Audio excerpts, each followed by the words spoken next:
এই 31st নাইটে যদি আপনি কিছু করতেই চান, তাহলে আমি বলবো, আমার পরামর্শ, সুন্দর করে ওযু করে আইসে আপনাকে জায়নামাজে দাঁড়াতে হবে। দাঁড়ায় 2 রাকাত নামাজ পড়ে চিন্তা করবেন, আল্লাহ 1 বছর যে চলে গেল, আমি এই গত বছরে কি করলাম, দিনের জন্য কি করলাম, দুনিয়ার জন্য কি করলাম, পরিবারের জন্য কি করলাম, কতটুকু জ্ঞান অর্জন করলাম, কয়টা কোরআনের আয়াত শিখেছি 1 বছরে, কয়টা হাদিস শিখলাম, কয় ওয়াক্ত নামাজ ঠিক মতো পড়লাম, রমজানের সওম রেখেছিলাম কিনা, দান সদকা করেছিলাম কিনা, সৎ কাজে আদেশ করেছিলাম কিনা, অসৎ কাজে নিষেধ করেছিলাম কিনা, এই ফিকির করতে পারেন আপনি বসে বসে। যদি করতেই হয় কিছু, তাহলে এটা করতে হবে, অন্য কিছু করার সুযোগ আছে, উচিত হবে। একই তো আমাদের দেশের সাথে এই সংস্কৃতি কোনো সম্পর্ক নাই, এটা দেশদ্রোহিতা হচ্ছে।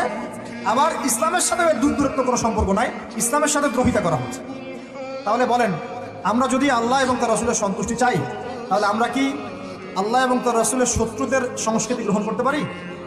আল্লাহ পাক আমাদের সবাইকে বোঝার তৌফিক দান করুন।